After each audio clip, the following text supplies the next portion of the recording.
চলো, যেমনটা গতকাল বলেছিলাম যে আমরা আর দুটো নতুন থিওরি, ডিপেন্ডেন্সি থিওরি এবং ওয়ার্ল্ড সিস্টেম থিওরি, এই থিওরিগুলো আমরা একটুখানি দেখে নেব। তো এই দুটো থিওরির মূল বিষয়বস্তুগুলো যদি বলি তাহলে অলরেডি আলোচনা হয়ে গেছে। আন্ডার ডেভেলপমেন্ট থিওরির মধ্যে আমরা এই সমস্ত থিওরিগুলো আলোচনা করে নিয়েছি। বেসিক আর্গুমেন্টগুলো আমরা বুঝেই নিয়েছি, আলাদা বিশেষ কিছু নেই। কারণ আন্ডার ডেভেলপমেন্ট থিওরিটা ওই ওয়ার্ল্ড সিস্টেম থিওরি, ডিপেন্ডেন্সি থিওরির বেসিক ফিচার্স গুলো নিয়েও তৈরি হয়। তো স্বাভাবিকভাবেই আমাদেরকে আমরা এটা নিয়ে চর্চা অলরেডি করেছি। বাট ঠিক আছে, তারপরেও আরো কিছু বিষয় আছে যেগুলো সম্পর্কে একটু না বললেই নয়, এবং তোমাদের একটু মেটেরিয়াল পেলেও আত্মবিশ্বাস আসবে যে ঠিক কি বিষয়টি। কারণ অনেকেই হয়তো আন্ডার কনফিডেন্ট তোমরা এই বিষয়টি, তো যাই হোক একটু সুবিধা হয়। তাহলে দেখে নাও, একদিনে দুটো থিওরিকেই আমরা কভার করার চেষ্টা করবো, কারণ বেসিক জিনিসই বারবার পরীক্ষা জিজ্ঞেস করেছে এবং খুব গভীরে যাওয়ার প্রয়োজন নেই ফলে, এবং এটাই হয়, এর বাইরে যাওয়ার কোনো প্রশ্ন হওয়ার সম্ভাবনা সেরকম থাকে না। তো এই ডিপেন্ডেন্সি থিওরি আমরা দেখতে পাবো 1950s এবং 1960s এর ডিকেডস এর দিকে তোমরা দেখতে পাবে জন্মগ্রহণ করছে বা এর উৎপত্তিটা হচ্ছে। মডার্নাইজেশন যে থিওরি আছে, এর আগে তোমাদের আলোচনা করেছিলাম ছোট্ট করে, আবার সেটা আলোচনা হবে। তো সেই থিওরির এক প্রকার ব্যর্থতার ফলস্বরূপ বলা যেতে পারে এই থিওরিটার জন্ম হচ্ছে। এবং যেভাবে দারিদ্রতা বৃদ্ধি পাচ্ছিল এই সময়ের মধ্যে তোমরা দেখেছো যে 1950s এবং 60s এর ডিকেডসে প্রচন্ড পরিমাণে আহ, দারিদ্রতা বৃদ্ধি পেয়েছে গোটা বিশ্ব জুড়ে। তার কারণ হচ্ছে যে, তার অন্যতম কারণ হচ্ছে যে সেকেন্ড ওয়ার্ল্ড ওয়ারে প্রচুর ক্ষয়ক্ষতি হয়েছে, দীর্ঘ সময় ধরে যুদ্ধ হয়েছে। ডেভেলপিং কান্ট্রিজ গুলো, আন্ডার ডেভেলপ কান্ট্রিজ গুলোর এক্সট্রিম লেভেল এক্সপ্লয়টেশন হয়েছে, এবং তাদের অর্থেই সেখানে এক প্রকার বলতে পারো যে এই যুদ্ধ পরিচালিত হয়েছে। সো এক প্রকার পরিষ্কার ছিল যে হ্যাঁ, তাদের একটা দুরবস্থা আসতে চলেছে খুব অল্প সময়ের মধ্যে, এবং সেটাই কিন্তু সেই সময় রিফ্লেক্টেড হয়ে উঠেছিল। তো দেখতেই পাবে যে আমরা দীর্ঘ সময় ধরে দারিদ্রতা, বিশেষ করে ল্যাটিন আমেরিকার দেশগুলোতে, এশিয়া এবং আফ্রিকা, কারণ এগুলোই কলোনি ছিল ইউরোপের বিশেষ করে, এবং আমেরিকার কলোনি ছিল। তো স্বাভাবিকভাবে এখানেই যে এই দারিদ্রতা দেখা যাবে সেটা নিয়ে কোনো সন্দেহ নেই। মডার্নাইজেশন থিওরি যে কারণে যে সমস্ত বিষয়গুলিকে সাজেস্ট করে সেটা হচ্ছে যে, মডার্নাইজেশন থিওরি যে বিষয়গুলিকে সাজেস্ট করে সেটা হচ্ছে যে, যেগুলো অলরেডি আলোচনা করেছি আমরা আন্ডার ডেভেলপমেন্ট থিওরি পড়তে গিয়ে, সেটা হচ্ছে যে সিমিলার ইকোনমিক গ্রোথ। বাট বিষয়টা হচ্ছে যে পোস্ট কলোনিয়াল কান্ট্রিজ গুলিতে এই ধরনের সিমিলার গ্রোথ কিন্তু দেখা যায় না, এক একটা দেশে এক এক রকমের দেখা যেতে পারে, এবং তারা প্রত্যেকেই তাদের নিজেদের হিস্ট্রি, তাদের নিজেদের কালচার, তাদের নিজেদের ইকোনমি, তাদের নিজেদের সমস্ত কিছু ভ্যালু সিস্টেমসকে বা ওই এলিমেন্টস গুলোকে ভ্যালুস দিয়েই তারা নিজেদের দেশকে যেহেতু ডেভেলপ করেছে। সো আমরা দেখতে পাবো যে তাদের ডেভেলপমেন্ট এক এক রকম ভাবে হয়েছে, এবং এবং বলতে পারো যে সেটা একই সঙ্গে হয়নি। একটা দেশে ডেভেলপমেন্ট এক একটা গ্রোথ রেটে হয়েছে বা ডেভেলপমেন্ট রেটে হয়েছে। তো যাই হোক, আমরা দেখতে পাবো যে এই মডার্নাইজেশন থিওরির আর্গুমেন্ট এটাই ছিল যে সিমিলার গ্রোথ দেখা যাবে যদি না তারা কি করে, যে যদি তারা ওই আর কি যে ইউরোপ যেভাবে ডেভেলপ করেছে, আমেরিকা নিজেকে যেভাবে ডেভেলপ করেছে, সেই মডেলে যদি আমরা ডেভেলপমেন্টটা করি। তো স্টেজেস এর কথাগুলো কতগুলো দেখেছো তোমরা, সেখানে লিবারালাইজেশনের কথা, প্রাইভেটাইজেশনের কথা, এই সমস্ত বিষয়গুলো অনেক কিছু তোমরা শুনলে। এগুলো আমরা ডাব্লিউ আলোচনাতেও আমরা স্টেজেস গুলো আলোচনা করেছি। বাট এই সমস্ত মানে কি বলবো, রাস্তা অবলম্বন করলেও অনেকগুলো দেশ তারা কিন্তু উন্নতির কোনো দিশা দেখতে পায়নি।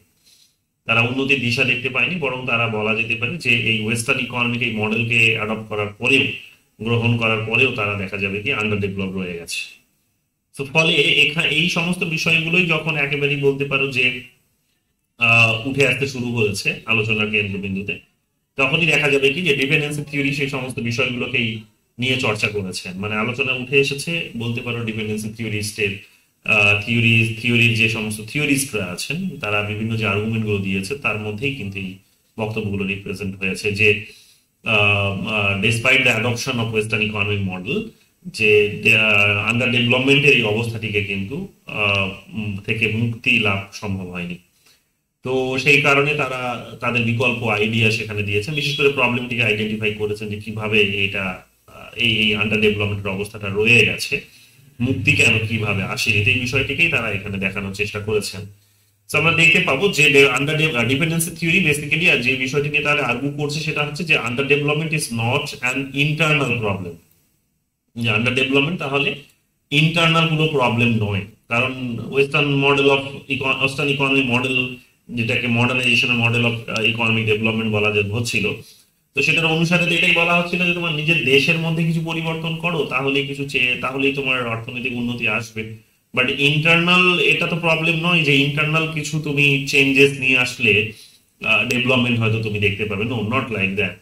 এদের আর্গুমেন্ট তাই ছিল। তো কি বলছে এরা, ডিপেন্ডেন্সি থিওরি বলছে but rather structural consequence of global capitalism, যে বৈশ্বিক যে পুঁজিবাদ আছে বা বিশ্ব পুঁজিবাদ, সেই বিশ্ব পুঁজিবাদের এক প্রকার যে কাঠামোগত ফল, সেই ফলই হচ্ছে কিন্তু এদের অনুন্নতির কারণ। কাঠামোগত structural consequence of global capitalism. তো এই সমস্ত বিষয়টিকে ইনি কিন্তু দাবি করেছেন। তোমাদের জোহান গালতুঙ্গেরও কথা আমি বলেছি যে জোহান গালতুং পিস স্টাডিজের জনক এবং ফাদার, তারও এই সমস্ত তিনিও এই সমস্ত কোর পেরিফেরির আলোচনাগুলোকে নিয়ে গেছেন এবং সেখানেও তোমরা দেখবে যে তিনি এই বিষয়গুলোকে নিয়ে চর্চা করেছেন এবং তিনি বলেছেন স্ট্রাকচারাল ইনইকুয়ালিটিজ এর কথা বলেছেন, যে পিস কেন স্ট্যাবলিশ হচ্ছে না গোটা বিশ্ব জুড়ে, তার অন্যতম কারণ হচ্ছে স্ট্রাকচারাল ইনইকুয়ালিটি। তো স্ট্রাকচারাল ইনইকুয়ালিটির কারণে গোটা বিশ্ব জুড়ে পিস এস্টাবলিশ হচ্ছে না এবং ভায়োলেশনসটাও অনেক বেশি, আগের তুলনায় এই ভায়োলেশনসটা অনেক বেশি, বা বলতে পারো যে ভায়োলেশনস এর জায়গা থেকে মুক্তিও পাওয়া যায়নি। তার কারণ হচ্ছে যে ইনইকুয়ালিটিস গুলো, এবং ভায়োলেশনস মানে সেখানে শুধুমাত্র যুদ্ধকে বোঝায় না, তার আর্গুমেন্ট ছিল এরকমই যে ভায়োলেশন বলতে যেটা বোঝায় সেটা হচ্ছে যে এর রেজাল্টটা কি, রেজাল্টটা হচ্ছে যে মানুষ দারিদ্রতা থেকে মুক্তি পাচ্ছে না, প্রচুর মানুষ দারিদ্রতার কারণে মৃত্যুবরণ করছে এবং অনেক ধরনের অসুখ বিসুখে তারা মৃত্যুবরণ করছে, অনুন্নতির কারণে মৃত্যুবরণ করছে, অসুখ বিসুখ এবং দারিদ্রতা মিললি। তো এগুলো অনুন্নত অনুন্নত অবস্থায় থেকে যাওয়ার একটা ফল বলতে পারো। তো স্বাভাবিকভাবেই এরা বলার চেষ্টা করেছেন যে এগুলো যদি কারণ হয় তাহলে দেখা যাবে যে এই অনুন্নতির কারণ হচ্ছে কিন্তু ইতিহাস। তো ইতিহাসে কি আমরা দেখতে পাবো যে ইতিহাসে এমন একটা এক্সপ্লয়টেশন এবং এক্সপ্লয়টেশন হবার ফলে নতুন ধরনের যে কাঠামো তৈরি হয়েছে, যে বৈশ্বিক যে অর্থনৈতিক কাঠামো, সেই অর্থনৈতিক কাঠামো বলছে যে কারো আছে আর কারো নেই, এই ধরনের একটা অবস্থা, অর্থাৎ কোর এবং পেরিফেরির ধারণা তৈরি হয়েছে। তো যাই হোক, ওই সমস্ত বিষয়গুলোও কিন্তু এখানে আলোচনায় চলে আসে। যদিও কখনো যদি সুযোগ হয় আমি পিস স্টাডিজটা তোমাদের পড়িয়ে দেবো। পিস স্টাডিজের বেশ কয়েকটি থিঙ্কার্স, বিশেষ করে জোহান গালতুংয়ের আরো আলোচনা রয়েছে ভেতরে গিয়ে। বেসিক ফিচার্স গুলো পরীক্ষায় একবার একটা কোয়েশ্চেন এসেছিল, আমি যতদূর রিকল করতে পারছি, চেষ্টা করবো যদি কখনো সময় হয় সেটাও পড়িয়ে দেওয়া। তো যাই হোক, মোটামুটি ভাবে মাথায় রাখো যে এখানে তারা তাহলে কি কোন বিষয়টিকে দোষারোপ করছে, structural consequence of global capitalism, যে বৈশ্বিক যে পুঁজিবাদ, সেই পুঁজিবাদের যে কাঠামোগত যে ফল, সেই ফলটিকে তারা কিন্তু বা প্রভাবটিকেই তারা কিন্তু এখানে দেখানোর চেষ্টা করছে যে এই অনুন্নত এই এশিয়া আফ্রিকা এবং ল্যাটিন আমেরিকার এই সমস্ত দেশগুলোর অনুন্নয়নের কারণটাই হচ্ছে কিন্তু এটা। কি হয় সেখানে, এখানে যেটা হয় সেটা হচ্ছে যে রিচ নেশনস কতগুলো আছে, কতগুলো ধনী জাতি বা দেশ আছে যারা কি করে, যারা এক্সপ্লয়েট এবং ডমিনেট করে। কাকে ডমিনেট করে এবং কাকে এক্সপ্লয়েট করে, তারা পুয়ার কান্ট্রিজ গুলিকে এক্সপ্লয়েট করে, পুয়ার কান্ট্রিজ গুলিকে, অর্থাৎ গরিব যে সমস্ত দেশগুলো আছে তাদেরকে শোষণ করে, তাদের উপর আধিপত্য তারা কিন্তু প্রতিষ্ঠা করে। তো ফলে এরা কিন্তু এই গরিব দেশগুলো এই অনুন্নতির অবস্থা থেকে কিন্তু মুক্তি লাভ করতে পারে না। The theory was heavily influenced by Marxist ideas এবং মার্কসিস্ট আইডিয়া বলতে পারো যে ইন্টারন্যাশনাল রিলেশনসে আমরা জেনারেলি রিয়েলিজম লিবারালিজম পড়ে থাকি, কিন্তু এই দুটো মেইন স্ট্রিম থিওরিকে চ্যালেঞ্জ যারা করেছিল তারা হচ্ছে মার্কসিস্ট থিওরি। তো মার্কসিস্ট থিওরি এই দুটো থিওরিকে, মেইন স্ট্রিম দুটো থিওরিকে তারা চ্যালেঞ্জ করেছিল। দো Marxist theory also main stream theory in international relations, international politics, but yes in 1991 আমরা দেখতে পাবো যে যখন সোশ্যালিজম ব্রেক করছে, যখন সোভিয়েত ইউনিয়ন ব্রেক করছে, সোশ্যালিজমের আর কোনো এক্সিস্টেন্স থাকছে না এক প্রকার, তখন আমরা দেখতে পাচ্ছি যে এই থিওরিটিকে প্রচন্ড সমালোচনার মুখে পড়তে হয়েছিল এবং এক প্রকার একটা অনুমান অনেক আগে থেকেই শুরু হয়ে গেছিল যে এর বোধহয় একটা অবক্ষয় নিশ্চিত হয়ে আসছে। তার কারণ সোশ্যালিজম বা সোভিয়েত ইউনিয়ন, সোশ্যালিজমের প্রবক্তা হিসেবে সোভিয়েত ইউনিয়ন যেভাবে নিজেকে ধীরে ধীরে তার নিজের মধ্যে যে রিফর্মস গুলো নিয়ে আসতে শুরু করেছিল এবং যেভাবে তার ইকোনমিক সিচুয়েশন ডিটোরিয়েট করছিল, তার প্রোডাক্টিভিটি যেভাবে ডিটোরিয়েট করছিল, যে খুব একটা বেশি প্রোগ্রেস দেখা যাচ্ছে না সোভিয়েত ইউনিয়নে, তাহলে মোটামুটি একটা হিন্টস পাওয়া গেছিল একদিক থেকে যে বোধহয় এটা খুব একটা লং রান কিন্তু সার্ভাইভ করতে পারবে না, on the one side. On the another side যেটা আমরা দেখতে পাবো সেটা হচ্ছে যে এরাও কিন্তু ওই ক্যাপিটালিজমের রাস্তাটাকে অ্যাডপ্ট করতে শুরু করেছিল। তো তার ফলে এটা মোটামুটি অনেকটা এটা মানে পরিষ্কার হয়ে ওঠে যে এই মার্কসিস্ট যে আইডিয়াটা ফিলসফিক্যালি বলতে পারো সেটা খুব একটা বেশি কিন্তু ইন্টারন্যাশনাল রিলেশনসে সাস্টেইন করতে পারবে না। বাট সাস্টেইন করতে না পারার অর্থ ঠিক এটাও নয় যে তার যে বেসিক আর্গুমেন্ট গুলো ছিল সেগুলো কিন্তু মানে ফিলসফিক্যালি অনেকটাই ভুল, মানে সবটাই ভুল তা বলা যায় না, অনেকাংশে এটা কিন্তু সত্যিও বটে। তো কিছু কিছু নয়া এইরকম ভাবে থিওরি এমার্জ করলো যেটার মধ্যে রয়েছে ডিপেন্ডেন্সি থিওরি, যেটা এই কার্ল মার্কসের যে আইডিয়া ছিল, যে ক্যাপিটালিস্ট এক্সপ্লয়টেশন যে আইডিয়া, ক্যাপিটালিস্ট স্টেটের যে আইডিয়া, এবং গোটা বিশ্বের মধ্যে যে একটা ক্যাপিটালিস্ট একটা একটা ডেভেলপমেন্ট হচ্ছে, তো সেইটা কিভাবে এখন গরিব দেশগুলোকে শোষণ করছে অর্থনীতিকে সামনে রেখে বা অর্থনীতিকে বেস ধরে। তো সেই আইডিয়াগুলো সেখানে তিনি নিয়ে এসেছিলেন। তো এখানে আমরা দেখতে পাবো যে ওই আইডিয়াটিকেই এই ডিপেন্ডেন্সি থিওরি কিন্তু এগিয়ে নিয়ে যাওয়ার চেষ্টা করেছে। তো এই কারণে তোমরা এখানে পরিষ্কার দেখতে পাচ্ছ যে ইনফ্লুয়েন্সড বাই মার্কসিস্ট আইডিয়াস এই কথাটি এখানে কিন্তু পরিষ্কার করে বলা হয়েছে। পার্টিকুলারলি কি বলছে, particularly in analysing how economic relationship between developed and developing nations are historically structured to perpetuate inequality। যে কিভাবে কি বলছে এখানে যে উন্নত এবং উন্নয়নশীল দেশগুলোর মধ্যে একটা ঐতিহাসিক অর্থনৈতিক সম্পর্ক একটা কাঠামোগত রূপ নিয়েছে, যেটা কি হয়েছে যে একটা চিরস্থায়ী অসাম্যের জায়গাকে তৈরি করেছে। অর্থাৎ ইতিহাস ঘেটে দেখলে দেখা যাবে যে ইতিহাসে একটুখানি মানে চোখ রাখলে দেখা যাবে যে ইতিহাস বলবে তোমাদের পরিষ্কার ভাবে যে উন্নত দেশগুলো কি করেছে, ঠিক এইরকম ভাবে বিভিন্ন রকম ভাবে তারা শোষণ চালিয়েছে, তারা যুদ্ধ করেছে, তারা বিভিন্ন ধরনের কলা কৌশল অবলম্বন করে তারা তারা মানে অনুন্নত দেশগুলো থেকে প্রচুর সম্পদ নিয়ে গিয়ে তারা কিন্তু নিজেদেরকে আরো অনেক উন্নত করেছে এবং এদেরকে অনুন্নতির অবস্থার দিকেই কিন্তু ঠেলে দিয়েছে। তো এই সমস্ত বিষয়গুলোই কিন্তু সেখানে তোমরা চোখে পাবে, দেখতে পাবে। তো যাই হোক, মার্কসিস্ট আইডিয়ার কিন্তু সেই সমস্ত বিষয়গুলোকেই তুলে ধরে, যেটারই বলতে পারো যে এক প্রকার উত্তরসূরি হিসেবে ডিপেন্ডেন্সি থিওরি কিন্তু তার আর্গুমেন্টটা আমাদের সামনে প্রেজেন্ট করে থাকে। এখন এখানে যে সমস্ত থিঙ্কার্সরা এই বিষয়টিকে ডেভেলপ করার কাজটা করেছেন তার মধ্যে গুরুত্বপূর্ণ নাম, যেটা প্রথম নাম এর আগেও তোমাদের একাধিকবার আমি বলেছি, যে রল প্রবিশের নামটা খুব গুরুত্বপূর্ণ একজন স্কলার, তিনি বলতে পারো যে এটা স্রষ্টা এবং এগিয়ে নিয়ে যাওয়ার চেষ্টা করেছেন। তার গুরুত্বপূর্ণ একটি বই আছে, সেই বইটির নাম হচ্ছে the economic development of Latin America and it's principal problems. বইটি প্রকাশিত হয়েছিল 1950 সালে। তো খুব গুরুত্বপূর্ণ একটি বই, খুব ভালোভাবে তোমাদের এটাকে মাথায় রাখতে হবে।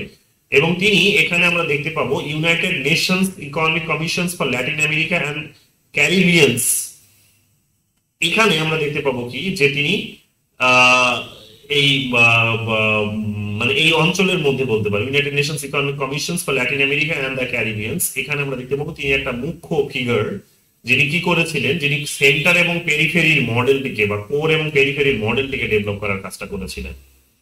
সেন্টার এবং পেরিফেরি বা কোর এবং পেরিফেরির মডেলটিকে ডেভেলপ করার কাজটা করেছিলেন। এবং আমরা দেখতে পাবো যে তিনি এখানে যে সমস্ত বিষয়টি নিয়ে আর্গুমেন্ট দিচ্ছেন সেটা হচ্ছে যে গ্লোবাল ট্রেড ফেভার্স করছে ডেভেলপ নেশনস গুলিকে, অর্থাৎ উন্নয়নশীল জাতিগুলিকে বা দেশগুলিকে কি করছে যে তারা বিশেষ সুযোগ সুবিধা দিচ্ছে। কোনটা কে সুযোগ দিচ্ছে? বৈশ্বিক বাণিজ্য। যে বৈশ্বিক বাণিজ্য যে নীতিতে হয়, যে ভাবে হয়, যে মেথডে হয়, তাতে করে দেখা যাচ্ছে কি যে এর লাভটা অত্যধিক বেশি পাবে বা লং রানে যার বেশি লাভ থাকবে সেটা হচ্ছে উন্নত দেশগুলো, ইউরোপের বিভিন্ন দেশ এবং আমেরিকা। সো এই সমস্ত দেশগুলো কি হবে যে এর লাভটা বৈশ্বিক মডেলের লাভটা কিন্তু পাবে, বৈশ্বিক যে গ্লোবাল যে ট্রেড বিজনেস, সেই বিজনেসের লাভটা পাবে। এবং সেই লাভটা তারা যেটা করবে সেটা হচ্ছে ডেভেলপিং নেশনস এর, অর্থাৎ ডেভেলপিং নেশনস এর উপরে তারা বন্দুকটা রেখে এক প্রকার বলতে পারো নিজেদের উন্নতি তারা কিন্তু সুনিশ্চিত করছে। সো গ্লোবাল ট্রেড যেভাবে হচ্ছে, যে নীতিগুলোর মধ্য দিয়ে হচ্ছে, এবং অফকোর্স সেখানে 1944 এর মধ্যেই তোমরা জানো যে দুটো বড় কি ইনস্টিটিউশন এসে গেছে, লিবারাল ইনস্টিটিউশন যেগুলোকে বলা হয়, সেটা হচ্ছে বা ইকোনমিক ইনস্টিটিউশন, সেটা হচ্ছে একটা আইএমএফ এবং ওয়ার্ল্ড ব্যাংক। তো আইএমএফ এবং ওয়ার্ল্ড ব্যাংকের মতো ব্যাংকগুলোতে যে পলিসিগুলো গ্রহণ করা হয়েছে সেগুলোই কিন্তু একটা বড় রোল প্লে করছে যে ডেভেলপ কান্ট্রিজ গুলিকে আরো ডেভেলপ করতে এবং ডেভেলপিং কান্ট্রিজ গুলিকে তার সেই অবস্থায় রেখে দিতে। তো এখানে আমরা দেখতে পাবো যে তিনি এখানে কোর এবং পেরিফেরির এই সমস্ত এই আইডিয়াটিকে তৈরি করেছেন, যেখানে তিনি বলছেন কোর মানে হচ্ছে যে ইকোনমিক্যালি ভীষণভাবে রিচ, ইন্ডাস্ট্রিয়ালি রিচ, তার প্রোডাকশন রেট অনেক বেশি এবং যার হচ্ছে ডাইনামিক একটা কিন্তু সেক্টর আছে, যার একটা বড় মার্কেট আছে।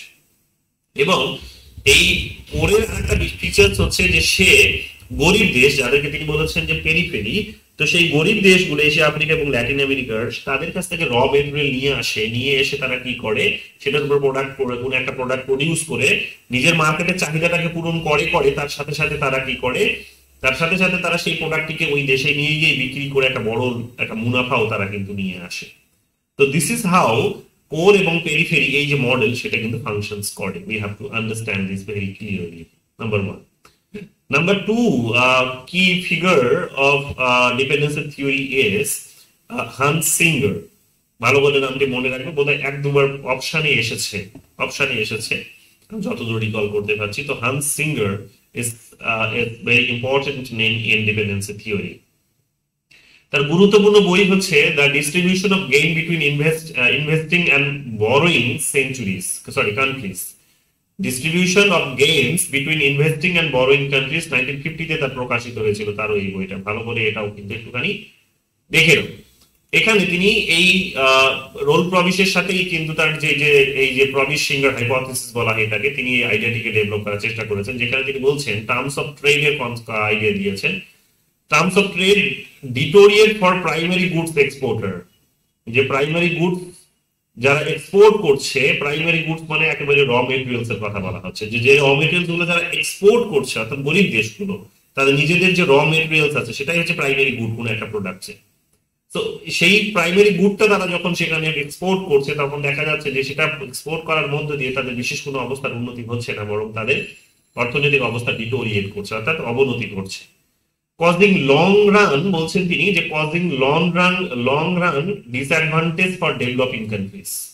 যে লং রান মানে তো দীর্ঘ সময়ের জন্য কি দেখা যাচ্ছে, যে দীর্ঘ সময়ের জন্য দেখা যাবে যে এই অঙ্ক কষে দেখলে বোঝা যাবে যে লং রানে কি হচ্ছে, যে এরা একটা কি করছে, যে ডিসঅ্যাডভান্টেজ পজিশনে চলে আসছে, বিশেষ কোনো সুযোগ সুবিধা পাচ্ছে না, যেটিকে এরা বলার চেষ্টা করেছেন যে কি, যেটা হচ্ছে যে ডিপেন্ডেন্সি, যে লং রানে এরা এই অনুন্নত দেশগুলো, উন্নয়নশীল দেশগুলো বা যেটাকে কোর বলা হচ্ছে তাদের উপর কিন্তু নির্ভরশীল হয়ে পড়ছে। তাহলে পেরিফেরি বলতে কি বোঝায় যদি তোমাদের জিজ্ঞেস করা হয়, তাহলে পেরিফেরি বলতে এটাই বোঝায় যে পেরিফেরি মানে হচ্ছে যে হতে পারে তার হচ্ছে রিসোর্সের জায়গা থেকে সে রিচ, বা সেই রিসোর্সটা সে কিন্তু তার নিজের ডেভেলপমেন্টের কাজে লাগাতে পারে না, বরং সেই রিসোর্সটা সে কি করে, এক্সপোর্ট করে টু কোর কান্ট্রিজ, যেগুলো ইউরোপ এবং আমেরিকার কথা বলা, ইউরোপের বিভিন্ন দেশ এবং আমেরিকার কথা বলা হচ্ছে, যে তাদেরকে তারা এক্সপোর্ট করে থাকে।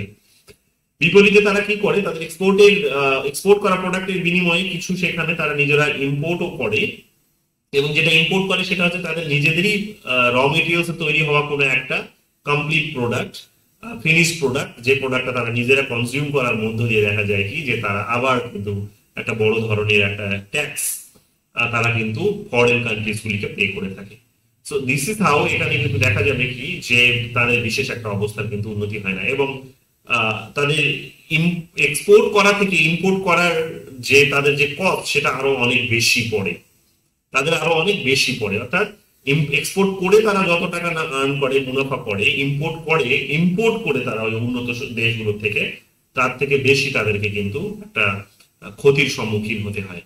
তো যাই হোক, এই সমস্ত বিষয়গুলোই আলটিমেটলি কি করে না, ডেভেলপ কান্ট্রিজ গুলোর উপর তাদেরকে ডিপেন্ডেন্ট করে তোলে, যে ডেভেলপ কান্ট্রিজ গুলোর উপর তারা নির্ভরশীল হয়ে পড়ে, কারা না, অনুন্নত দেশগুলো বা উন্নয়নশীল দেশগুলো। এরপরে যে গুরুত্বপূর্ণ নাম সেটা হচ্ছে যে আন্দ্রে গুন্দার ফ্রান্স, 1929 থেকে 2005 পর্যন্ত তার টাইম পিরিয়ড ছিল জীবনের, এবং আমরা দেখেছি যে তিনি গুরুত্বপূর্ণ একটা বই রচনা করেছেন, capitalism and underdevelopment in Latin America. 1967-এ বইটি প্রকাশিত হয়েছিল, খুব গুরুত্বপূর্ণ একটি বই। এর একদিন আলোচনা হয়েছে এটি আমাদের, সেখানেই তোমাদের বলেছিলাম যে ডেভেলপমেন্ট অফ আন্ডার ডেভেলপমেন্ট বলে তিনি একটি নোশন দিয়েছেন, ধারণা দিয়েছেন আমাদের সামনে, যেখানে তিনি আন্ডার ডেভেলপমেন্ট গুলোর মধ্যে ডেভেলপমেন্টের যে অবস্থা সেটাকে দেখানোর চেষ্টা করেছেন, কিন্তু লং রানে দেখা যাবে যে সেটা কিন্তু ডিপেন্ডেন্সির দিকেই বা আন্ডার ডেভেলপমেন্টের অবস্থার দিকেই কিন্তু চলে যাচ্ছে। তো এইগুলো আমরা সেখানে দেখেছি। এবং তিনি এক্সপ্লেইন করেছেন যে exploitation of peripheral economics by poor nations actively prevents economic growth in poor countries. যে উন্নত দেশগুলো জেনারেলি কি করে না, এই অনুন্নত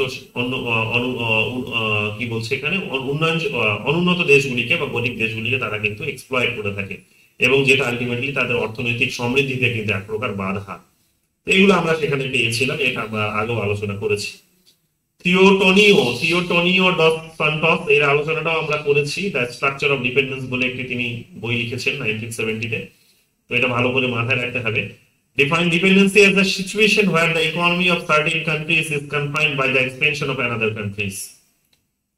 তো এইগুলো ভালো করে মাথায় রেখে আমরা আলোচনা করেছি, আর ডিটেলসে যাচ্ছি না। সামির আমি নিয়েও তোমাদের আলোচনা করেছি, শুধু দেখে নাও। এখানে তিনি একটা অ্যাকুমুলেশনস অফ ওয়ার্ল্ড স্কেল 1970 বলে একটি বই লিখেছেন, যেখানে তিনি আলোচনা করেছেন যে তিনি monopoly control of production and trade, যে প্রোডাকশনের উপরে যেভাবে এবং ট্রেডের উপরে যেভাবে উন্নত দেশগুলি তার নিজের মনোপলিটাকে বজায় রেখেছে, সেই সমস্ত বিষয়গুলোকেই তিনি এখানে তুলে ধরার চেষ্টা করেছেন। তো তিনি ক্যাপিটালিজমের এখানে সমালোচনা করতে গিয়ে, গ্লোবাল সিস্টেমে ক্যাপিটালিজমের সমালোচনা করতে গিয়ে, এবং যে ধরনের বৈষম্য রয়েছে বা অসাম্য রয়েছে ডেভেলপ এবং ডেভেলপিং নেশনস গুলোর মধ্যে, তো সেটাকেই তিনি monopoly control and production and trade, monopoly control of production ট্রেডের এই ধারণা দিয়েই তিনি কিন্তু বোঝানোর চেষ্টা করেছেন যে বেসিক্যালি এই দুটো ইউনিটের মধ্যে কিন্তু একটা ইনইকুয়াল রিলেশনস কিন্তু রয়েছে। এগুলো আমরা জানি। এরপরে কিন্তু যে বইটা দেখে নাও, যেটা গুরুত্বপূর্ণ, সেটা হচ্ছে ফার্নান্ডো হেনরিক কার্ডোসো এবং হচ্ছে এনজো ফ্যালেটো। এই দুজন থিঙ্কারদের নামটা খুবই গুরুত্বপূর্ণ নাম, বিশেষ করে এরাও ডিপেন্ডেন্সি থিওরির সাথে জড়িত। বড় দুটো নাম, সেটা হচ্ছে ডিপেন্ডেন্সি এবং ডেভেলপমেন্ট ইন ল্যাটিন আমেরিকা বলে তারা বই লিখেছিলেন 1979-এ। তো ডিপেন্ডেন্ট ডেভেলপমেন্ট বলেও তার একটা নোশন সেখানে রয়েছে। এগুলো একটু দেখে নিয়ে, এগুলোতে আমি ডিটেলসে যাচ্ছি না। এবার কোর এন্ড পেরিফেরির আলোচনাটা তোমাদের আমি অলরেডি বলে দিলাম, এটা নিয়েও আর কিছু বলছি না। ডিক্লাইন টার্মস অফ ট্রেড, এটা আমরা দেখতে পাবো ডেভেলপিং নেশনস গুলো তারা এক্সপোর্ট করে প্রচন্ড পরিমাণে। যেটা করে সেটা হচ্ছে লো ভ্যালুড র মেটেরিয়াল, যেটা তারা এক্সপোর্ট করে থাকে সেটার বিশেষ কোনো মূল্য পায় না। যেমন তোমরা দেখলে যে ডোনাল্ড ট্রাম্প গত কয়েকদিন ধরে যে মানে একটার পর একটা যে ধরনের ফাইলে সিগনেচার করে চলেছেন, তাতে দেখা যাচ্ছে যে মানে আমাদের দেশের অর্থনীতির অবস্থা খারাপের দিকে পৌঁছে গেছে। বিশেষভাবে একটা ওটা বিশ্বজুড়ে যেভাবে তিনি ট্রেড ওয়ার শুরু করেছেন, তো সেটা দেখা যাচ্ছে যে আমাদের র মেটেরিয়ালস গুলো আমরা এক্সপোর্ট করি ঠিকই, কিন্তু সেটার উপর তারা আরো অনেক ট্যারিফ ট্যাক্স বসাচ্ছেন, ফলে আমরা আমাদের এখন প্রোডাক্টের ভ্যালু কমাতে কিন্তু বাধ্য হচ্ছি। দেখা যাবে যে আমাদের দেশে মানে চায়নার থেকে সব থেকে বেশি, চায়নার পরে যদি কারো কোনো দেশের ক্ষতি হয়েছে, বা চায়না পরে না, বলবো যে সব থেকে বেশি ক্ষতি হয়েছে কিন্তু আমাদের, চায়নার থেকেও বেশি ক্ষতি হয়েছে আমাদের। তার কারণ হচ্ছে যে চায়নাতে ইকোনমির একটা বড় ব্যালেন্স করার জায়গা আছে, কিন্তু আমাদের সেই জায়গাটা কিন্তু এতটা স্ট্রং নয়। তো দেখবে তোমরা একটু খবরের কাগজ যদি চোখ রাখো, তাহলে দেখবে 2-4 দিনে এই ঘটনাগুলো প্রচন্ড পরিমাণে ঘটেছে এবং হচ্ছে এগুলো, এবং এগুলো কিন্তু বজায় থাকবে আগামী। কারণ তিনি আগেই হুঁশিয়ারি দিয়েছিলেন নির্বাচনের আগেই যে যারাই আমেরিকার এগেনস্টে যাচ্ছে, বিশেষ করে তিনি এই যে সার্কের কান্ট্রিজ গুলোর কথা বলেছেন, ব্রিক্স এর কান্ট্রিজ গুলোকে সেখানে তিনি টার্গেট করেছেন। তো সেখানে তো ব্রাজিল আছে, সেখানে রাশিয়া আছে, চায়না আছে, ইন্ডিয়া আছে। তো স্বাভাবিকভাবেই কতগুলো রাইজিং কান্ট্রিজ, রাইজিং পাওয়ার বলতে পারো, যেমন ইন্ডিয়া এবং হচ্ছে কি বলবো যে ব্রাজিলের মতো দেশগুলো, আবার যেমন হচ্ছে এবং রাশিয়াও সেখানে আছে, এবং গ্লোবাল পাওয়ারেও দেখবে বিলংকারী একটা দেশ যেটা চায়না, সেও আছে ব্রিক্স। তো আবার সাউথ আফ্রিকাও সেখানে আছে। তো স্বাভাবিকভাবেই তোমরা দেখতে পাবে যে স্বাভাবিকভাবেই তিনি টার্গেট করেছেন ইলেকশনের আগে থেকেই যে এদের উপর তিনি একটা বড় ধরনের স্যাংশনস নিয়ে আসবেন, স্যাংশনস না মানে ট্যারিফ তিনি আরো বড় করে লাগাবেন সেখানে। সো অফকোর্স সেটা শুরু হয়ে গেছে, এবং এর একটা নেগেটিভ ইম্প্যাক্ট আমাদের দেশের অর্থনীতিতে পড়তে শুরু করেছে। তো এখন আমাদের দেশে সরকার চেষ্টা করছে, যেমন আগামীকালই বোধহয় বা আজকেই বোধহয় ডোনাল্ড ট্রাম্পের সাথে মিট ছিল, কি বলো কিনা আমি খেয়াল রাখিনি, আর একটু দেখতে পারো তোমরা, আজকেই ডোনাল্ড ট্রাম্পের সাথে প্রাইম মিনিস্টারের মিট ছিল। আমি জানি না কি হবে, কত দূর যায়, বাট তারা তো অনেক বেশি মেটেরিয়ালিস্টিক, তারা অনেক বেশি ইকোনমিক ক্যালকুলেশনের জায়গাটাকে সামনে রাখে, কি আর হবে, কত দূরই বা হবে। তো যাই হোক, এখন আমাদেরকে অন্য দেশগুলোর সঙ্গে আরো অনেক বেশি রিলেশনসকে এক্সপ্যান্ড করতে হবে, যাতে করে আমরা ইউএস কে অনেকটা, ইউএস এর বিকল্প আমরা খুঁজে বের করতে পারি, বা তার সাথে যে ট্রেড করছে আমরা সেটা যাতে আমরা একটু কমিয়ে নিয়ে আসতে পারি, এবং ট্যাক্সটা কমিয়ে দেওয়ার চেষ্টা। তো এক প্রকার আমাদের দেখো এই যে ভ্যালু, র মেটেরিয়ালস গুলো যে ভ্যালু, তার মানে কি এগুলোর মূল্যগুলো আরো অনেক কমবে, আমাদের এগুলোর মূল্য কমে যাবে মানে হচ্ছে আমাদের বড় একটা একটা কিন্তু সম্পদ আমাদের হাতছাড়া হবে, তো একটা বড় ঘাটতি কিন্তু আমাদের হতে চলেছে। তো এই রকমের তোমরা দেখতে পাবে যে কিছু দেশ এত পরিমাণে শক্তিশালী করে নিয়েছে নিজেদেরকে যে তারা যে ধরনের কন্ডিশন চাপাচ্ছে তোমাকে সেটাই মেনে চলতে হবে after all, otherwise you don't have any other options in your hand, সহজ ভাষায়। তো এটা কিন্তু হচ্ছে।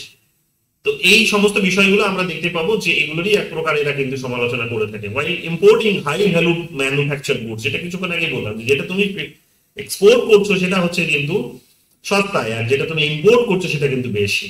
অর্থাৎ একদিকে তোমরা আবার অন্যদিকে তোমরা আবার দেখবে যে সেখানে এই এই সিজনের মধ্যেই তোমরা দেখবে যে আমাদের আমেরিকা থেকে যে সমস্ত প্রোডাক্টগুলো আমরা কিনে থাকি, প্রডিউসড যে সমস্ত প্রোডাক্ট আমরা কিনে থাকি, যেমন অনলাইনে এই মুহূর্তে আমরা কথা বলছি, তো সেগুলোর দেখবে কস্ট অনেক বাড়তে শুরু করবে, ধীরে ধীরে এর কস্ট অনেক বাড়তে শুরু করবে। যাই হোক, এই ধরনের একটা ওয়ার্ড তারা এখন শুরু করেছে, ট্রেড ওয়ার্ড যেটাকে বলা হচ্ছে কাইন্ড অফ। তো এটাই একটা ট্রেড ইমব্যালেন্স তৈরি করে দেয় যে ওদের সাথে আমাদের ট্রেডের একটা ব্যালেন্স পজিশন বজায় থাকে না। ওরা সাপ্লাইয়ের জায়গাটাতে অনেক বেশি বা ওরা লাভের জায়গাটাতে অনেক বেশি এগিয়ে থাকে, আমরা সেই জায়গায় কিন্তু অনেকটা বেশি পিছিয়ে থাকি। 3 নম্বর পয়েন্ট এখন কি বলছে, ডেভেলপমেন্ট অফ আন্ডার ডেভেলপমেন্ট, সেটাও তোমরা জানো যে peripheral countries remain under developed. Peripheral যে সমস্ত কান্ট্রিজ বা অনুন্নত যে সমস্ত দেশগুলো আছে তারা আন্ডার ডেভেলপড হয়ে গেছে, অনুন্নত রয়ে গেছে। কেন?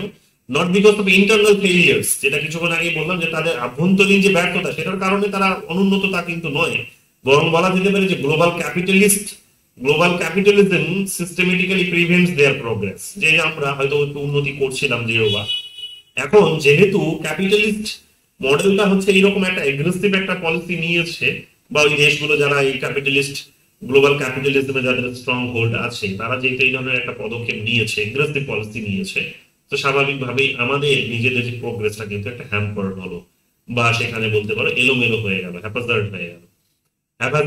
তো এই ধরনের বিষয়গুলোও কিন্তু আমরা এখানে কিন্তু নোটিশ করছি।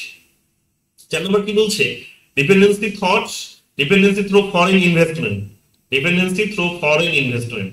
তো ফরেন ইনভেস্টমেন্ট এখানে দেখতেই পাবে যে মাল্টিন্যাশনাল বিভিন্ন কর্পোরেশন গুলো আছে যেগুলোকে আমরা শর্টে এখন এমএনসিস বলি, বিভিন্ন, যেমন অ্যামাজন একটা মাল্টিন্যাশনাল কর্পোরেশন, এই মুহূর্তে বড় একটা কোম্পানি সেই দেশে এসে বিজনেস করছে। তো এই ধরনের কর্পোরেশন গুলো যখন এই দেশে আসে তখন তারা কি করে যে তারা হচ্ছে যে ইন্টারন্যাশনাল ফিনান্সিয়াল ইনস্টিটিউশন হিসেবেই তারা আসছে এবং বলতে পারে যে control the economic and developing nations, যে আমাদের দেশে যখন আসছে তখন তারা আমাদের দেশের অর্থনৈতিক যে নিয়ন্ত্রণ তারা নিজের হাতে নিয়ে নিচ্ছে। অর্থাৎ তারা নিজেদের মতো করে আমাদের মার্কেটটিকে কিন্তু আপ ডাউন করাতেই পারে তারা।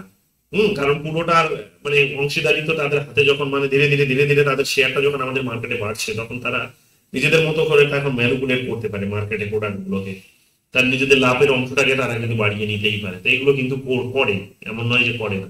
এগুলো যেহেতু ঘন্টার ভিত্তিতে হয়, এগুলো যেহেতু দিনের ভিত্তিতে হয়, এগুলো যেহেতু মানে সিজন অনুসারে হয়, তো আমরা এগুলোকে নোটিশ করি না। কিন্তু তোমরা যারা একটু সচেতনতার সাথে মানে অর্থনীতি নিয়ে একটু চর্চা করতে যারা ভালোবাসো তারা দেখবে যে ফ্লাকচুয়েট করে দামগুলো। তবে এই অ্যামাজনে গিয়ে দেখবে যে একটা কোনো একটা প্রোডাক্ট সেখানে হয়তো 200 টাকায় দিচ্ছে, পরের দিনই গিয়ে দেখবে 2-4 দিন পরে গিয়ে দেখবে সেটা 400 টাকা হয়ে গেছে। তার কারণটা কি? তার কারণটা হচ্ছে যে ওরা ওই 2-4 দিনের জন্য দামটাকে কমা বাড়ানো করার মধ্য দিয়ে সেখানে কোটি টাকা আর্ন করে নিতে পারে। তো এখানে একটা পার্মানেন্ট দাম বেঁধে দেওয়ার কিন্তু কোনো প্রয়োজন নেই।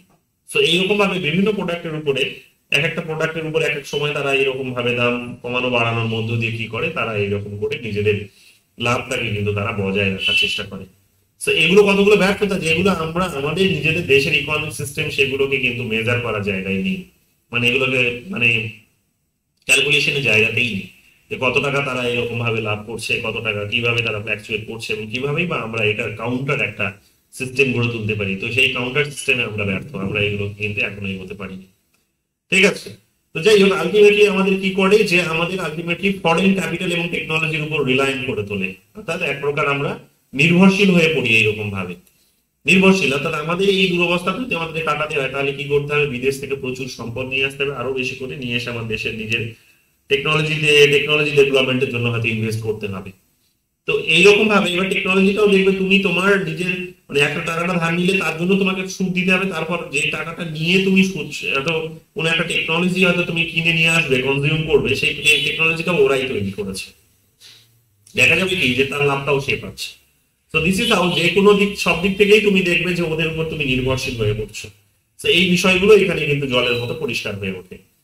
State intervention as a solution, state intervention as a solution কি বলছে, dependency theorist advocate for import substitution industrialisation, কি বলছে, ইম্পোর্ট সাবস্টিটিউশন ইনস্টিটিউশনালাইজেশন, অর্থাৎ যে তুমি যেটা ইম্পোর্ট করছো ওই দেশ থেকে, অর্থাৎ অনুন্নত দেশগুলো বা উন্নয়নশীল দেশগুলো উন্নত দেশগুলো থেকে যে প্রোডাক্ট গুলো ইম্পোর্ট করছে তার একটা বিকল্প ব্যবস্থা করে তুলতে হবে। সেই বিকল্প ব্যবস্থা কি, যে সেখানে তোমাকে নিজের মতো করে শিল্প গড়ে তুলতে হবে।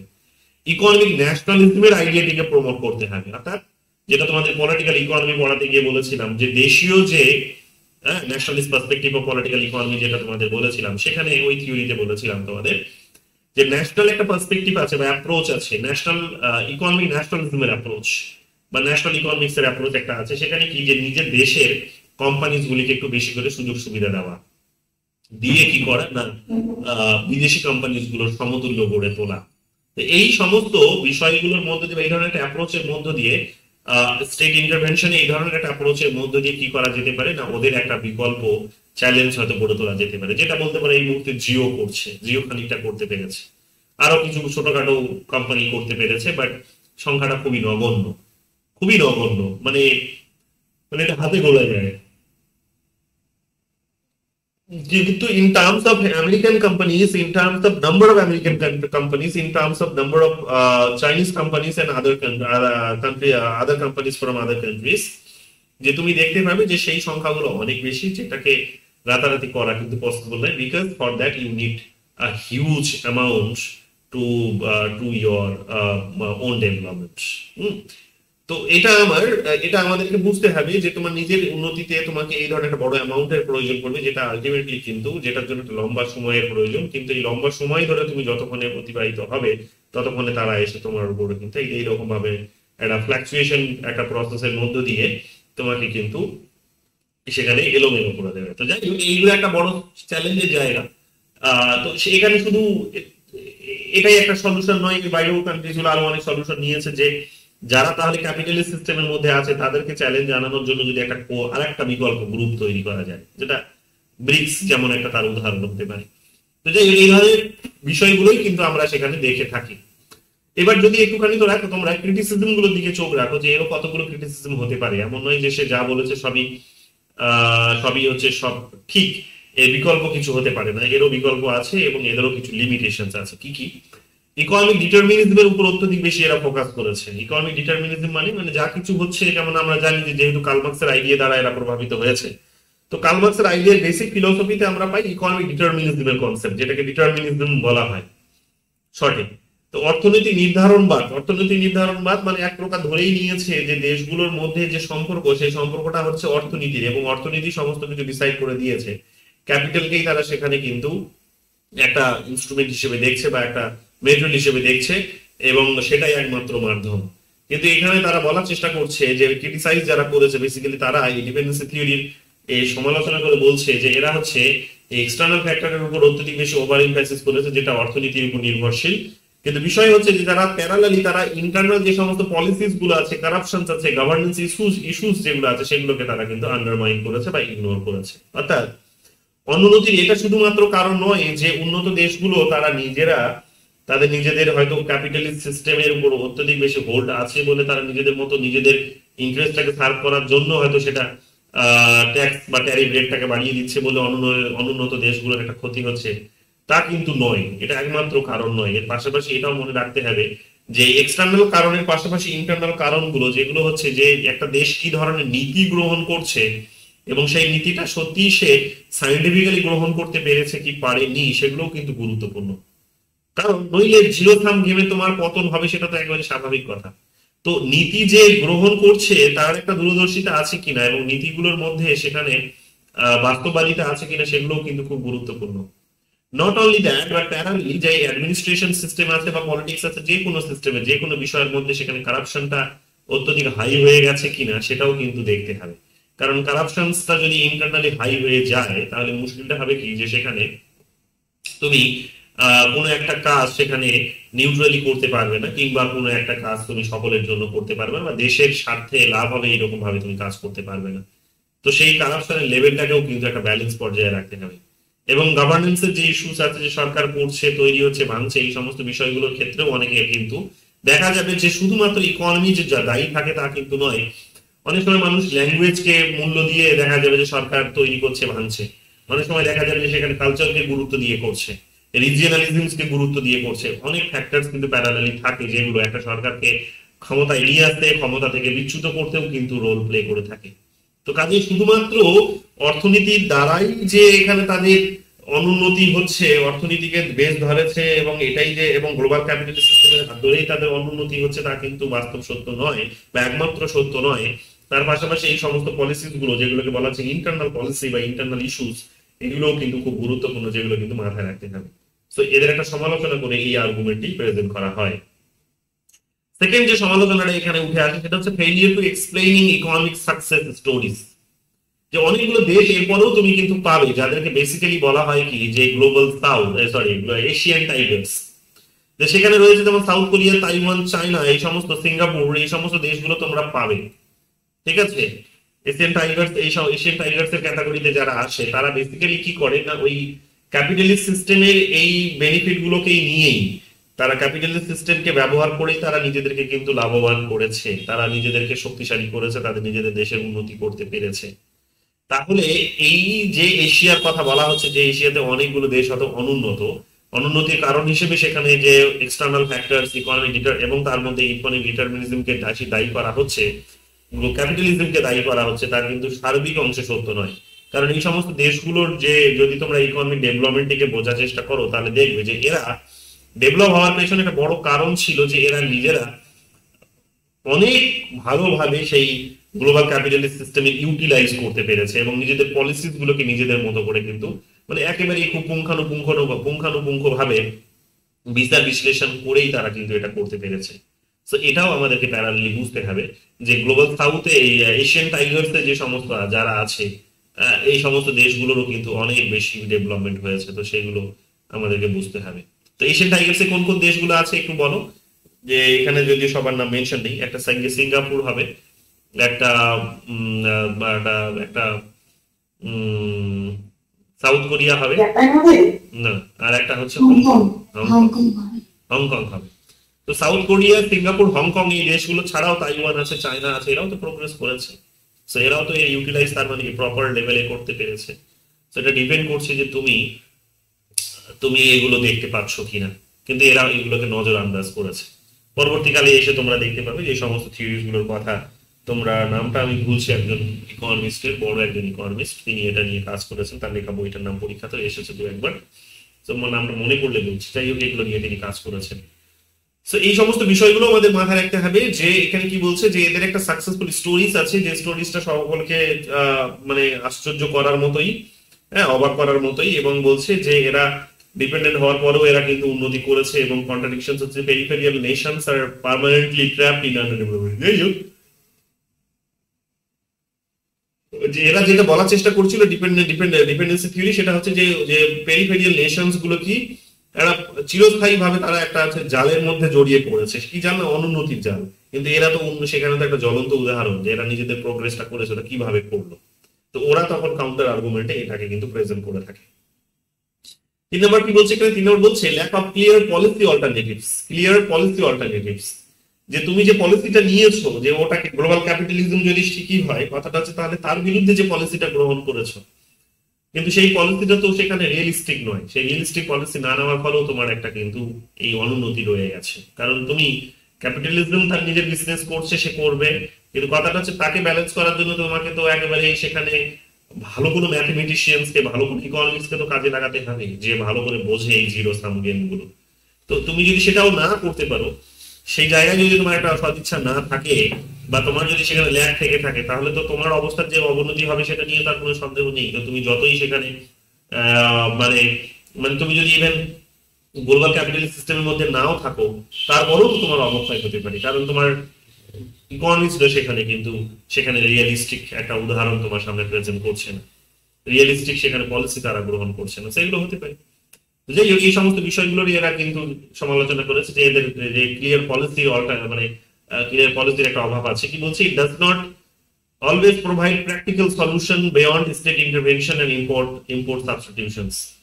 যারা প্র্যাকটিক্যাল সলিউশন গুলোর দিকে কিন্তু এরা চোখ রাখে না, যে প্র্যাকটিক্যালি কিভাবে এগুলোকে সমাধান করা যায়। সবসময় যেটা ভাবে এরা হচ্ছে যে স্টেটের মধ্যে দিয়েই হয়তো একটা বিকল্প সমাধান আসবে, ইম্পোর্টকে হয়তো সেখানে বিকল্প ইম্পোর্টের সমাধান করার মধ্য দিয়ে বা ইম্পোর্টের বিকল্প গড়ে তুলবো আমরা, তার মধ্য দিয়েই হয়তো হবে। কিন্তু এগুলো সব পুরোনো মেথড, আরো অনেক নতুন মেথড হয়তো এস্টাবলিশ করা যেতেই পারে। অর্থাৎ তুমিও বিজনেস থেকে আরো হয়তো ডাইনামিক করতেই পারো, কিন্তু সেই জায়গায় তোমার ইন্টারভেনশনটা ফোকাস থাকে না, বরং তুমি ভাবো যে সেখানে স্টেটই হয়তো সবকিছু পারবে। তো স্টেটকে দিয়ে সেখানে মার্কেটের উপরে ইন্টারভেনশন করাটাও কিন্তু একটা খারাপ পলিসি হিসেবেও এদের কিন্তু কনসিডার হয়। এগুলো একটা কিন্তু এদের সমালোচনা। Under estimation of globalization and technological change, যে আন্ডার এস্টিমেশন মানে এরা হচ্ছে অত্যধিক বেশি এদের উপর একটা ধারণা তৈরি করে ফেলেছে যে গ্লোবালাইজেশন এবং প্রযুক্তিগত যে পরিবর্তনগুলো আসছে। কি বলছে দেখো, this the theory assumes that global capitalism is static, যে বৈশ্বিক যে পুঁজিবাদ সেটা নাকি একটা চিরস্থায়ী বা এক প্রকার স্থির। But modern economic globalization has created new opportunities for developing nations to integrate into global market. অর্থাৎ গ্লোবালাইজেশনকে এরা যেভাবে আন্ডার করেছে, আন্ডার এস্টিমেট করেছে, যে এক প্রকার বলতে পারো যে কি বলবো, যে মানে ছোট করে দেখেছে গ্লোবালাইজেশনকে, টেকনোলজিক্যাল পরিবর্তনগুলোকে এরা বেশিরভাগই দেখবে ছোট করে দেখে। এখনো দেখবে আমাদের সরকার টেকনোলজির উপর এত বেশি ফোকাস করে না, এত বেশি টেকনোলজির উপর ফোকাস করে না, এত বেশি আমাদের নিজেদের দেশের যে কোম্পানিজ গুলো আছে বা ছোট ছোট ইন্ডাস্ট্রিজ গুলো আছে তাদেরকে এখানে গ্লোবাল লেভেলে নিয়ে যাওয়ার চেষ্টা করে না। কিন্তু বিদেশ থেকে দেখবে বিদেশি কোম্পানিজ গুলো এসে বা ছোট ছোট ইনভেস্টররা এসে এখান থেকে মার্কেটের উপর ইনভেস্ট করে তারা সেখান থেকে সেগুলোকে গ্লোবালাইজ করে তারা নিজেরা মুনাফা অর্জন করছে। কিন্তু এখানকার তোমরা দেখতে পাবে যে সেগুলো কিন্তু মানে সরকারের সেই সদিচ্ছাগুলো থাকে না, পলিসি মেকারদের সেই সদিচ্ছাগুলো থাকে না। কারণ পলিসি মেকারদের অনেকেই শিকারে ক্লাস, সেখানে দেখবে কাস্ট, সেখানে রিলিজিয়ন, সেখানে দেখবে সেখানে রিজিয়নালিজমের এই সমস্ত পলিটিক্স নিয়ে তারা ব্যস্ত, ইকোনমিক ক্যালকুলেশনের জায়গায় তারা কিন্তু ফোকাস করতে পারেনি। তাদের সেই ল্যাক, তাদের সেই ধরনের একটা আন্ডারস্ট্যান্ডিংই হয়তো সেখানে নেই। তো ফলে দেখা যাবে কি যে তারা যেগুলোকে তার যেহেতু তারা ওই জায়গাগুলোতে ফোকাসই করতে পারে না, তো ফলে একটা বড় তো হোল তো সেখানে রয়েই যাচ্ছে। তো সেই হোল দিয়েই সমস্ত কিছু বেরিয়ে চলে যাচ্ছে। তো যাই হোক, গ্লোবালাইজেশনকে এখানে যেভাবে আন্ডার এস্টিমেট করা হয় বা ছোট করে দেখা হয়েছে, টেকনোলজিক্যাল পরিবর্তনগুলোকে যেভাবে ছোট করে দেখা হয়েছে, তাতে করে দেখা যাচ্ছে কি যে টেকনোলজিকে ওরা কাজে লাগিয়ে অনেকটা প্রোগ্রেস করে গেছে, আর আমরা সেখানে কি হয়ে গেছি না শুধুমাত্র একটা কনজিউমারই হয়ে গেছে। কনজিউমার থেকে আমরা কিন্তু এর থেকে বেশি কিছু করে উঠতে পারিনি। আর্টিফিশিয়াল ইন্টেলিজেন্সের যুগ চলছে এখন, তোমরা জানো, দেখতে পাচ্ছ যে আর্টিফিশিয়াল ইন্টেলিজেন্সকে ব্যবহার করে মানুষ কোথা থেকে কোথায় চলে গেছে, কিন্তু আমরা সেই আর্টিফিশিয়াল ইন্টেলিজেন্সকে ব্যবহার করেই আমরা কিন্তু খুব একটা বেশি প্রোগ্রেস করতে পারছি না। এবং এখনো অনেক মানুষ জানেই না যে আর্টিফিশিয়াল ইন্টেলিজেন্সের লাভ কি, ক্ষতি কি, কোন কোন সেক্টরে ব্যবহার করা যেতে পারে এবং কিভাবেই বা আমাদের জনজীবনের প্রত্যেকটা কাজে একে ব্যবহার করা যেতে পারে এবং কিভাবে নতুন নতুন প্রোডাক্ট তৈরি করা যেতে পারে। কিন্তু সেই আর্টিফিশিয়াল ইন্টেলিজেন্সকেই তৈরি করে দেখবে চায়না, আমেরিকা, ইউরোপের বিভিন্ন দেশগুলো অনেক প্রোগ্রেস করে চলে গেছে। তো এই যে বিষয়গুলো, এখানে আমরা অনেকটাই পিছিয়ে আছি। তো এগুলো একটা বড় কারণ। তো ফলে আমাদের দেশ জন্য নতুন কোনো গ্লোবাল মার্কেটে আমাদের কোনো মানে কি বলবো যে মানে অপরচুনিটি তৈরি হয় না, এগুলো একটা বড় কারণ হয়ে দাঁড়িয়েছে। 5 নম্বর বলছে কি neglect of class and internal social structure, যে শ্রেণীর যে কনসেপ্ট, যে কি বলছে critic argue that dependency theory focus only on international economic relations, যে অর্থনৈতিক যে সম্পর্ক, আন্তর্জাতিক অর্থনৈতিক সম্পর্কের উপরেই এই নাকি নির্ভরশীলতার তত্ত্বের থিঙ্কার্সরা নাকি ফোকাসটা করে। এরা অনেকে সমালোচনা করে, সেটা করে বলে ইগনোরিং কি বলছে class struggle, political institutions and internal divisions within developing nations, যে এই এই উন্নয়নশীল দেশগুলোর মধ্যে যে শ্রেণী দ্বন্দ্ব ঘটছে, রাজনৈতিক প্রতিষ্ঠানগুলোর মধ্যে যে একটা অস্থিরতা তৈরি হচ্ছে, ইন্টারনাল ডিভিশন গুলো যেভাবে তৈরি হয়েছে, এগুলোর মিটিগেশনে আমরা খুব একটা বেশি ভূক্ষেপ রাখি না। ফলে কি হয়, আমাদের বড় লেভেলে কোনো পলিসি উঠে আসে না। আর আমরা ওদিকে কি করি না, শুধু দিন রাত শুধু ইন্টারন্যাশনাল ইকোনমিক্সকে গালি দিয়ে যাচ্ছি, গ্লোবালাইজেশনকে গালি দিয়ে যাচ্ছি, টেকনোলজিক্যাল চেঞ্জকে আমরা দোষারোপ করছি, কিন্তু আমরা এগুলো কখনো কিন্তু চেঞ্জ করার চেষ্টাই করি না। দেখবে তোমরা রাস্তাঘাটে দেখবে একটা রাস্তা তৈরি হলো, সেই রাস্তাটাকে ভেঙে আবার রাস্তা তৈরি হচ্ছে। রাস্তা তৈরি হলো যখন, তারপর সেই একটা ভালো রাস্তাকে ভেঙে সেখানে আবার সেই রাস্তার উপর পাইপ ঢোকানোর কাজ হচ্ছে। এগুলো কতগুলো প্রবলেম। তো যাই হোক, এইগুলো এগুলো এগুলো অনেক বেশি আমরা অনেকে এখন নতুন থিঙ্কার যারা বেরিয়ে আসেন তারা অত্যধিক বলার চেষ্টা করছেন যে ইন্ডিয়া অনেক বেশি ডেমোক্রেটিক প্রিন্সিপালস গুলোকে ভ্যালু দেয় বলেই আলটিমেটলি তার ডেভেলপমেন্টই বাধাপ্রাপ্ত হয়েছে।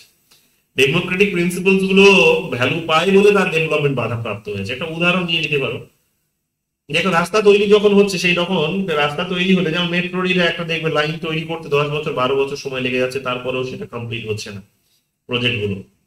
এবং যত দিন যাচ্ছে তত সেই প্রজেক্টের দাম কিন্তু বাড়তেই আছে বাড়তেই আছে বাড়তেই আছে। এখন দেখবে যে মানে কস্টটা বাড়তেই থাকে। এখন দেখবে যে এত লম্বা সময় ধরে প্রজেক্টটা শেষ না হওয়ার একটা বড় কারণ মানে ফলে দেখবে সে আশেপাশের এলাকাগুলোর বড় একটা ক্ষতি হয়, ইকোনমিক একটা শাটডাউনের অবস্থা তৈরি হয় সেখানে। আবার দেখবে সেখানে দেখবে খরচাটা বেড়ে যায় দীর্ঘ সময় ধরে হওয়ার ফলে, সব মিলিয়ে মিশে একটা বড় ক্ষতি হয়। এবার কি ক্ষতিগুলোর একটা বড় কারণ হচ্ছে কি, যে দেখবে যে সেখানে যখন মেট্রো লাইন যেদিক দিয়ে হয়তো সরকার ভেবেছে বা হয়তো ওই যারা হচ্ছে রুটটা তৈরি করেছে মেট্রো, তারা হয়তো ভেবেছে যে আমি অমুক অমুক অমুক অমুক জায়গা দিয়ে নিয়ে যাবো, সেখানে দেখা যাবে যে কোনো হয়তো কার কোনো একটা ইন্ডিভিজুয়ালের বাড়ি পড়ে গেছে, সেখানে কারো হয়তো পুকুর পড়ে গেছে, হয়ে গেছে, অনেক কিছুই হয়তো সেখানে তার জমি জায়গা হয়েছে বাড়ি ঘর থেকে। তো রাস্তায় এসেছে, তো সরকার সেটার উপর একমাত্র আধিপত্য রাখে না যে সেটা ছিনিয়ে নিতে পারবে, যে তাকে হয়তো কম্পেনসেশন দেবে এবং বাধ্যতামূলক ভাবে তাকে কম্পেনসেশনও হয়তো নিতে হবে এবং জায়গাটাও হয়তো ছেড়ে দিতে হবে, তার কথা বলার হয়তো জায়গা থাকবে না। কিন্তু এটা হয় না, দেখা যায় কি যে সেই ভদ্রলোক কোর্টে চলে যায়, কোর্টে গিয়ে বলে যে আমি আমার রাস্তা ছাড়বো না, আমি আমার বাড়ি ছাড়বো না, আমার বরং বা আমার বাড়ি ওখানেই থাকবে। তো দেখা যাবে কি যে বাড়ির পাশ দিয়ে ন্যারোলি তখন সেখানে গিয়ে হয়তো কি করতে হচ্ছে, সরকারকে কাজ করতে হচ্ছে। তো অনেকে বলার চেষ্টা করছে এখন এই যে দেখবে মেট্রো লাইন গুলো এই কারণে করতে অনেক সমস্যা হয় যে যে দিক দিয়ে হয়তো মেট্রো লাইন যাচ্ছে তার উপরে অনেক বাড়ি আছে, দেখবে সেই বাড়িগুলোকে ওখান থেকে সরাতে হবে, কিন্তু সরকার সেখানে সেই কাজগুলো করতে গিয়ে অনেকটা সময় লাগিয়ে ফেলে। কেন? কারণ সেই ফোর্সটা সে ক্রিয়েট করতে পারে না। এটা বার্গেইনে এসে সরকারকে এখানে বার্গেইন করতে হয়, ওই বাড়ির মালিকগুলোর সাথে হয়তো বার্গেইন করতে হচ্ছে, বিল্ডিং এর ওনারের সাথে বার্গেইন করতে হচ্ছে যে আপনারা অন্য কোথাও যান, আপনাদেরকে কম্পেনসেশন সরকার দেবে, কিন্তু তারা অতি সহজে সেখানে রাজি হয় না। তো এই ডেমোক্রেটিক প্রিন্সিপালস গুলোর আছে বলেই সেখানে বার্গেনিং করতে হচ্ছে। যদি ডেমোক্রেটিক প্রিন্সিপাল না থাকতো তাহলে কি হতো, চায়নার মতো হয়তো বলতো যে সরকার এই জায়গাটাকে এখন সরকার মেট্রো লাইন তৈরি করবে বলে আইডেন্টিফাই করেছে, তোমরা এখান থেকে এবার চলো পাত গোটাও, নিজেদের খাতপত্র এবার তোলো, আমরা অমুক জায়গায় তোমাদের শেল্টারের ব্যবস্থা করেছি, বাধ্যতামূলক ভাবে ওখানে তোমাদের দিয়ে আসবে, মানে তোমার সেখানে অপশনও থাকবে না। তো বাড়ির মালিকের হাতের কাছে হয়তো অপশনও থাকবে না, তাকে এটা করতেই হবে। কেন? কারণ তাকে এই ফিলোসফিটা বোঝানো হয়েছে যে তোমার আজকে এই কন্ট্রিবিউশনস দেশকে এত বড় একটা সার্ভিস উপহার দেবে, তো কাজে তোমাকে এই স্যাক্রিফাইসটা করতে হবে। সো তাদেরকে ওই সোশ্যাল সিস্টেমটিকে তাদের মধ্যে খুব ভালো রকম ভাবে শেখানো হয়েছে, সোশ্যাল মূল্যবোধ থেকে ভ্যালু সিস্টেমটি তার মধ্যে ইনকর্পোরেট করা হয়েছে। সে হয়তো মেনেও নেয়, আর না মেনে নিলে তখন তো ব্রুট তার কিছু করারও থাকে না, কারণ সরকার তার হয়তো বাড়িঘর এমনিতেই ভেঙে দেবে। কিন্তু এখানে সেটা হয় না, ডেমোক্রেটিক প্রিন্সিপালস গুলো আছে বলে কি হয়, সরকার বার্গেইন করতে বাধ্য হয় এক প্রকার। তো ডেমোক্রেটিক্যালি আমরা অনেকটা এগিয়ে যাওয়ারও একটা বড় ক্ষতিও হচ্ছে কিন্তু, যে এই জিনিসগুলো অনেক থিঙ্কার্স কিন্তু আজকে এসে এটাও স্বীকার করছে যে ডেমোক্রেটিক্যালি আমরা অনেকটা প্রোগ্রেস করে গেছি বলেও কিন্তু এইটা আমাদের আজকে ডেভেলপমেন্টের ক্ষেত্রে আমাদের বা ইকোনমিক গ্রোথের ক্ষেত্রে আমাদের একটা বড় কিন্তু বাধা হয়ে দাঁড়িয়েছে। কেন? কারণ ডেমোক্রেসি অনেক এগিয়ে গেছে কিন্তু ডেভেলপমেন্ট সেখানে এগোতে পারিনি। তো এইরকম ভাবে দেখা যাবে যে সেটা আমাদের ডেভেলপমেন্ট ইকোনমিক গ্রোথটাকেই আটকে দিয়েছে, তো ব্যালেন্স আকারে সেটা হয়নি। তো ডেমোক্রেসিকে আমরা চরম লেভেলে প্র্যাকটিস করি কিন্তু ইকোনমিক ডেভেলপমেন্টটা সেটা দিয়ে ইনশিওর করতে আমরা পারছি না। তো এই সমস্ত প্রবলেম গুলো সেখানে কিন্তু কি হয় না, একেবারেই দেখবে যে জলের মতো পরিষ্কার হয়ে উঠছে আমাদের মতো দেশগুলোর ক্ষেত্রে। তো এই সমস্ত বিষয়গুলোও সেখানে আলোচনায় চলে আসে, এগুলোও আমাদেরকে প্যারালালি কিন্তু মাথায় রাখতে হবে। এরপরে চলে আসবে আমাদের সেকেন্ড থিওরি যেটা সেটা হচ্ছে ওয়ার্ল্ড সিস্টেম থিওরি। সেই ওয়ার্ল্ড সিস্টেম থিওরি কি বলছে, এমার্জিং পিরিয়ড টাইপ দেখে নাও 1970s এর ডিকেডসে, এবং আমরা দেখতে পাবো যে মডার্নাইজেশন থিওরি এবং to some extent dependency theory কিন্তু কিছু কিছু যে লিমিটেশনস গুলো রয়েছে সেগুলোকে এরা চেষ্টা করছে এরা কিছুটা ওভারকাম করার। মানে মডারেশন থিওরির গল্প তোমরা আগেই শুনেছো, যে কিভাবে তারা স্টেজের কথা বলেছে, গ্রোথ গুলোকে স্টেজ বাই স্টেজ দেখিয়েছে, কিন্তু সেইভাবে তো ডেভেলপমেন্ট হয় না। হ্যাঁ, আবার ডিপেন্ডেন্সি থিওরি কোর এবং পেরিফেরিরই কথা বলেছে, কিন্তু এখানে এসে দেখা যাবে যে সেমি পেরিফেরি আইডিয়াটিকে আমরা কিন্তু ডেভেলপ করতে দেখছি ইমানুয়েল ওয়ালারস্টাইনকে। তো কি বলছে এখানে আমরা দেখতে পাচ্ছি যে ডিপেন্ডেন্সি থিওরি থেকে মানে লিমিটেশন গুলোকে তারা ওভারকাম করার চেষ্টা করছে। এক্সপ্লেইনিং গ্লোবাল ইকোনমিক ইনইকুয়ালিটিস, যে বিশ্বের যে অর্থনৈতিক যে অসাম্য আছে সেটাকে তারা ব্যাখ্যা করার চেষ্টা করছে। কি বলছে তারপর, modernisation theory suggested that all nation progress through similar stages of development, এগুলো অলরেডি তোমরা দেখলে।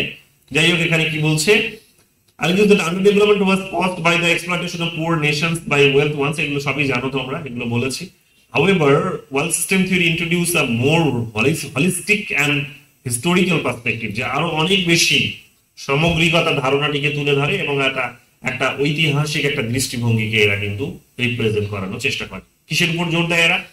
এরা বলছে the role of global capitalism and structural inequalities in shaping international relations, যে বিশ্বের যে পুঁজিবাদ এবং কাঠামোগত যে অসাম্য সেগুলোর উপরে ওরা কিন্তু জোর দেয় আন্তর্জাতিক সম্পর্কে, এবং যেগুলোর মধ্য দিয়ে আলটিমেটলি এই অসাম্যের জায়গাটিকে তৈরি হয়েছে। যাই হোক, এগুলো আমরা জানি সবই। কি বলছে তারপর? The theory arose during a time of growing concern over economic globalizations. কখন জন্মগ্রহণ করছে না, তখন যখন দেখা যাচ্ছে কি যে গোটা বিশ্ব জুড়ে কি হচ্ছে, বিশেষ করে ইউরোপে, আমেরিকাতে, সেখানে সেখানে যখন লিবারালাইজেশন শুরু হচ্ছে এবং ইউকেতে যখন লিবারালাইজেশন শুরু হচ্ছে, তো টাইম পিরিয়ডটা এটাই ছিল। তো যখন হচ্ছে তখন আমরা কি দেখতে পাচ্ছি, মার্গারেট থ্যাচার যেমন তার প্রধানমন্ত্রী যখন ছিলেন তিনি তখন, আর ওদিকে ইউএসএ তে ছিলেন নিক্সন সম্ভবত, সরি রোনাল্ড রেগান। তো রোনাল্ড রেগান এবং মার্গারেট থ্যাচারের মতো এই ব্যক্তিত্বরা, যে ইউএসএ তে তিনি রোনাল্ড রেগান প্রেসিডেন্ট এবং ইউকে তে তিনি হচ্ছেন প্রাইম মিনিস্টার মার্গারেট থ্যাচার। তো তারা যখন প্রধানমন্ত্রী, এই রাষ্ট্রপতি এবং প্রধানমন্ত্রীর পদে আছেন, তখন ওই 70 থেকে 80-র মধ্যে এই সময়গুলোতে দেখা যাবে যে প্রচন্ড পরিমাণে তারা প্রাইভেটাইজেশন করতে শুরু করেছেন তাদের নিজেদের দেশের ইন্টারনাল সরকারি যে সমস্ত সেক্টরস গুলো আছে সেগুলো, এবং ধীরে ধীরে তারা আবার মুনাফা ক্রিয়েট করে, মুনাফা অর্জন করে গোটা বিশ্ব জুড়ে বাণিজ্য করছে। সেখানে আমরা কি দেখতে পাবো? এখানে আমরা দেখতে পাবো যে গোটা বিশ্ব জুড়ে যখন এগুলো এমার্জ করছে আরো বড় পরিমাণে, যখন এগিয়ে যাচ্ছে, তখন দেখা যাচ্ছে কি যে এদেরই এক প্রকার যে মানে কি বলবো ডেভেলপমেন্টস গুলো, সেগুলোরই এক প্রকার নেগেটিভ সাইডটাকে তুলে ধরার চেষ্টা করছে এই থিওরি। তো কি বলছে? Post colonial struggle and the persistent economic gap between the developed and developing nations, অর্থাৎ যে উত্তর ঔপনিবেশিক যে সংগ্রামগুলো, যেটা গ্লোবালাইজেশনের মধ্যে যে আরো পরিষ্কার হয়ে উঠেছে, এবং উন্নত এবং উন্নয়নশীল দেশগুলোর মধ্যে যে একটা গ্যাপ তৈরি হয়েছে, উন্নয়নের গ্যাপ, তো সেই গ্যাপের মধ্যে দেখা যাবে কি যে এই সমস্ত বিষয়গুলো বেসিক্যালি এরা তুলে ধরার চেষ্টা করে, বা এই বিষয়গুলোর মধ্যে এরা ফোকাসটা করার চেষ্টা করে, যে অসাম্য কিভাবে তৈরি হয়ে আছে, একটা স্ট্রাকচার কিভাবে এর মধ্যে, অসাম্যের আবার একটা কাঠামো কিভাবে একটা শেপ নিয়ে আছে, তো সেই বিষয়টিকে তারা তুলে ধরার চেষ্টা করেছে। It provides an alternative to nation-centered economic analysis by focusing on the global economic system as a whole. কি বলছে? It provided an alternative to nation-centered economic analysis. Nation-centric. যে অল্টারনেটিভ কি দিয়েছে এরা অল্টারনেটিভ দিয়েছে যে মানে একটা দেশকে বেশ ধরে সেখানে অর্থনীতিকে ব্যাখ্যা করা। Focusing on global economic system as a whole, যে গোটা বিশ্বের মধ্যে যে অর্থনৈতিক ব্যবস্থা আছে সেটাকে সামগ্রিক ধরে নিয়ে দেশগুলোকে ধরে ধরে আলোচনা করা, এগুলোর উপর ফোকাস করেছে। যাই হোক, কি বলছে দেখো, স্কলার কারা আছে? ইমানুয়েল ওয়ালারস্টাইন আছেন। ইমানুয়েল ওয়ালারস্টাইন তোমরা জানো যে তার এই বইটি ভালো করে দেখে নাও।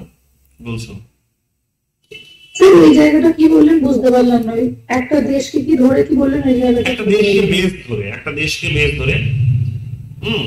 দেশকে বেস ধরে মানে মানে দেশগুলোকে আলাদা আলাদা ভাবে বেস ধরে তার অর্থনীতিকে ব্যাখ্যা বিশ্লেষণ করে গোটা তাকে সংশোধন করা, বুঝতে পেরেছো? তাকে এক প্রকার সংশোধন করা বা বিশ্লেষণ করা, যাতে করে একটা বিকল্প কিছু বের করা যেতে পারে। ঠিক আছে? তো গোটা বিশ্বের অর্থনৈতিক কাঠামো যখন একদিকে, তখন অন্যদিকে তারা বলছে ওখান থেকে মুক্তি পাওয়ার বা ওদের এক্সপ্লয়টেশন থেকে মুক্তি পাওয়ার মানে লক্ষ্য হবে এটাই যে দেশ ভিত্তিক এখানে কিন্তু তার অ্যানালিসিস করে যে কিভাবে তার ইমপ্রুভমেন্ট করা যেতে পারে। বুঝতে পেরেছো তো কাইন্ড অফ সেই জিনিসটাই। তো এখানে কি বলছে, স্কলার কারা আছেন? ইমানুয়েল ওয়ালারস্টাইন 2019 তিনি গত হয়েছেন, এবং দেখো এখানে তিনি তার দুটো ভলিউমে তার এই বইটি বেরিয়েছে, the modern world system volume 1। Volume 1 হচ্ছে capitalist agriculture and the origin of the European world economy in the 16th century 1974। ভালো করে দেখে নাও, কারণ বারবার যেহেতু এই বইটার নাম জিজ্ঞেস করছে, তো হতে পারে এরপর পুরো নামটা জিজ্ঞেস করলো, এগুলো জিজ্ঞেস করলো।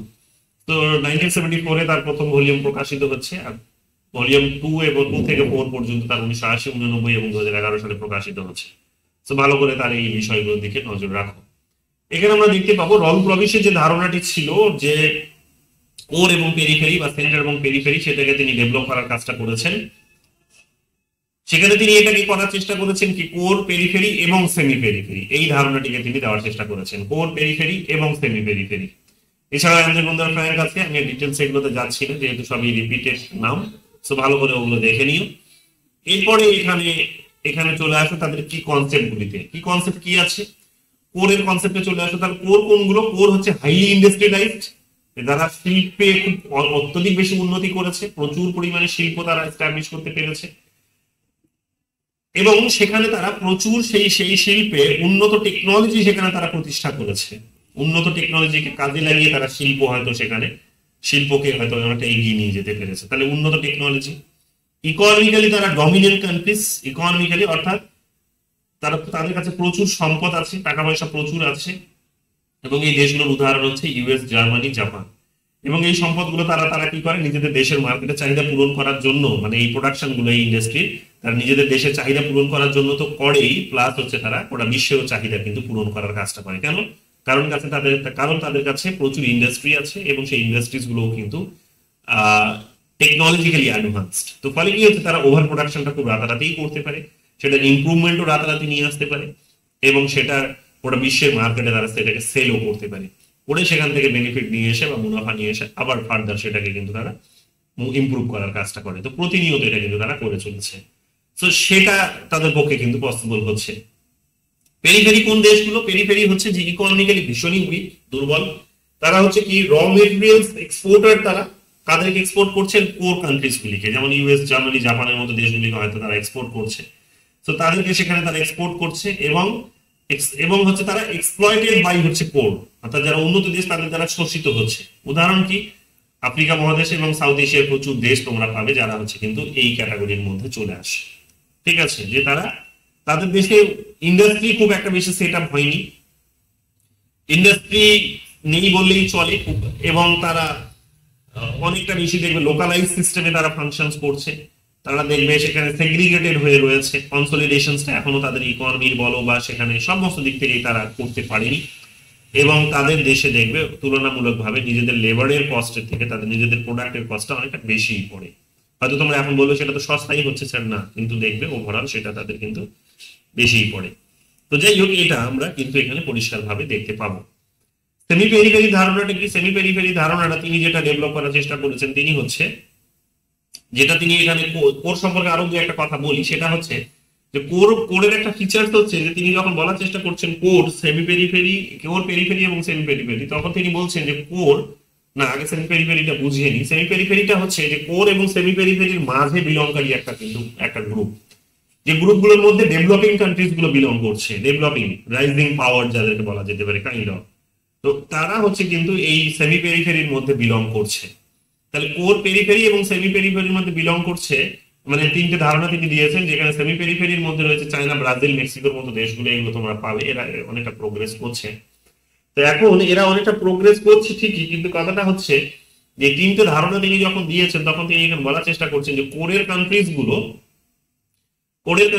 মানে অনেকে এটা বলার চেষ্টা করেন যে there is a possibility of downward mobilizations of the core countries, and that mobilizations can be towards semi-peripheral stage বা nations, যে কোর আছে সে হয়তো কি হতে পারে, মানে লিবারেলসটা বেসিক্যালি এগুলো বলার চেষ্টা করে যে অর্থনৈতিক ভাবে শক্তিশালী আছে তার মানে এই নয় যে সে সারা জীবন শক্তিশালী থেকে যাবে, এটাও তার সম্ভাবনা তৈরি হতে পারে যে সে কি করবে, নিচের দিকে যাবে। অর্থাৎ নিচের দিকে গেলে তার অবস্থার অবনতি কোন দিকে হবে? ডাউনওয়ার্ড মোবিলাইজেশন, উপর দিকে আছে তো সে নিচের দিকে, মানে এক ধাপ নিচে নামলে সে কি করবে, পেরিফেরিয়াল, সেমি পেরিফেরিয়াল স্টেজে এসে পৌঁছাবে, এটা তিনি বলার চেষ্টা করেছেন। আবার তিনি এখানে বলেছেন যে আপওয়ার্ড মোবিলাইজেশন কিন্তু হতে পারে।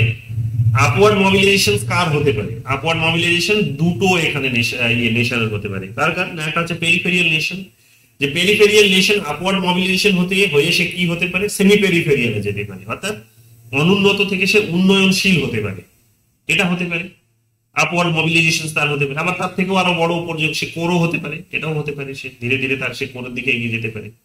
আর সেমি পেরিফেরিয়ালদের একটা কথা বলতে গিয়ে তিনি মোবিলাইজেশনের কথা বলতে গিয়ে তিনি বলেছেন, বা এই লিবারেলদের আলোচনার মধ্যে যেটা আসে, তিনি না লিবারেলদের আলোচনার মধ্যে যেটা আসে সেটা তিনি বলেছেন, মানে লিবারেলদের আলোচনায় যেটা আসে সেটা হচ্ছে এটাই যে সেমি পেরিফেরির আবার কিন্তু কিন্তু টু ওয়ে অফ মোবিলাইজেশন হতে পারে। টু ওয়ে অর্থাৎ টু ওয়ে মানে হচ্ছে উপর দিকেও সে যেতে পারে, উপর দিকে গেলে সে কোরের দিকে পৌঁছবে, আবার তার কিন্তু ডাউনওয়ার্ড মোবিলাইজেশনও হতে পারে, যেটা হচ্ছে তাকে কিন্তু পেরিফেরির দিকেও হয়তো টেনে নিয়ে যেতে পারে। সো এই ধরনের একটা মোবিলাইজেশনস কিন্তু তিনি না, এই ধরনের মোবিলাইজেশনস নিয়েও কিন্তু বিশেষ করে লিবারেলসরা বা মডার্নাইজ থিঙ্কার্সরাও কিন্তু চর্চা করেছে। বাট বিষয়টি হচ্ছে যে এদের মতো থিঙ্কার্সরা এই মোবিলাইজেশনসটিকে স্বীকার করেন না, বা ওয়ার্ল্ড সিস্টেম থিওরিস্টরা বেসিক্যালি এই মোবিলাইজেশনসটা স্বীকার করেন না। তার অন্যতম কারণ হচ্ছে এরা বিশ্বাস করে যে যাদের কাছে প্রচুর পরিমাণে টাকা পয়সা আছে তারা তো সমস্ত রকম ভাবে তাদের নিজেদের পজিশনসটিকে ধরে রাখার জন্য বা প্রিজার্ভ করার জন্য নিজেদের পজিশনসটিকে তারা সমস্ত রকম চেষ্টা তো চালিয়ে যাচ্ছে। তো কাজে তাকে যে কেউ নিচে নামাতে পারবে এটা বোধহয় একটা অসম্ভব কাজ, এটা বোধহয় খুব একটা অসম্ভব কাজ। বাট তারপরেও এটা বলা যেতে পারে হ্যাঁ হ্যাঁ তারা হয়তো নাও বিশ্বাস করতে পারে, এটা তো হয়েছে। ইউকে দিকে তাকিয়ে দেখলে আমরা পাই ইউকে একটা সময় গোটা বিশ্বের আমেরিকাতেও তার সাম্রাজ্য ছিল, ইন্ডিয়াতে ছিল, কোথায় ছিল না বিশ্বের এই মুহূর্তে মানচিত্রের দিকে তাকালে তোমরা 66টা দেশ খুঁজে পাবে যেখানে তার কিন্তু কলোনি ছিল, including India, USA, south Africa, এগুলো সবই ছিল বড় বড় দেশগুলো। কিন্তু আজকে দেখো তাদের অবস্থা এতটাই খারাপ হয়ে গেছে যে তাদেরকে কেউ মূল্যই দেয় না, কাইন্ড অফ মূল্য নেই, তাদের খুব একটা মূল্যহীন হচ্ছে, তাদের নিজেদের ইম্পর্টেন্স গ্লোবাল ইকোনমিতে কমে যাচ্ছে, গ্লোবাল পলিটিক্সে কিন্তু কমতে শুরু করেছে। সো হতেই পারে এটা, কিন্তু একটা লং রানে এটা সম্ভব, রাতারাতি এটা সম্ভব নয়। এবার লং রানটা কতদিনে হবে সেটাও কিন্তু বলা মুশকিল। এবার এটা যে সবার সাথেও হবে এই নিশ্চয়তাও কখনো কিন্তু দেওয়া যায় না, বাট মোটামুটি এগুলো কিন্তু কতগুলো পসিবিলিটি এগুলো হতেই পারে। কেন? কারণ economic is always a zero sum game, economics is always a zero sum game, যেটাকে গেম থিওরি যখন আলোচনা করবো তখন তোমাদের এই গল্পগুলো বা এই ক্যালকুলেশনস গুলো বলবো। যাই হোক, এই সমস্ত বিষয়গুলো আমরা এখানে পেয়ে থাকি। এরপরে দেখো ক্যাপিটালিস্ট ওয়ার্ল্ড ইকোনমিতে কি বলছে। The world economy operates as a single system where wealth and resources flow from periphery to core. Single system, periphery থেকে কোরের দিকে যাচ্ছে, যেটা তোমাদের আগেই বলেছে, ট্রেডের মাধ্যমে হচ্ছে, ইনভেস্টমেন্টের মাধ্যমে হচ্ছে, লেবার এক্সপ্লয়টেশন মাধ্যমে হচ্ছে, যে অনুন্নত দেশগুলো উন্নত দেশগুলোর দিকে তাদের নিজেদের সম্পদ সব এক প্রকার বলতে পারো মানে পাঠিয়ে দিচ্ছে বা চলে যাচ্ছে, বা কোরগুলো সেখান থেকে শোষণ করে নিয়ে যাচ্ছে। এগুলো আমরা দেখতে পাচ্ছি ক্যাপিটালিস্ট ওয়ার্ল্ড ইকোনমি এইরকম ভাবেই রান করছে। হেজিমনিক সার্কেলের কথা যদি বলো তাহলে তোমরা দেখবে যে গ্লোবাল হেজিমনিক পাওয়ার্স এর কথা বলেছে, যে এখানে ship duty, economic and military factors, যে ওটা পৃথিবীতে এই ধরনের অনেক উদাহরণ পাওয়া যেতে পারে, যে ডাচদের কথা, ব্রিটিশদের কথা, ইউএস হেজিমনির কথা। তো এই আর কি। তো অনেকের সূর্যের অস্ত গেছে, ইউএস এরও হয়তো আগামী দিনে যাবে, সময় আসতেই পারে। তো হেজিমনিক সার্কেল, এই সাইকেলস গুলো ঘুরতেই থাকে, যাই হোক রাউন্ড আকারে। এখন হয়তো আমেরিকা আছে, হয়তো এরপরে চায়না আসবে ডমিনেন্ট পজিশনে, কারণ সে তাকে বাইপাস করার চেষ্টা নিয়েছে। যদি কতটা সম্ভবপর হবে সেটা নিয়ে একটা বড় সন্দেহ আছে, সে হয়তো সম্ভব করতে নাও পারবেও না হয়তো।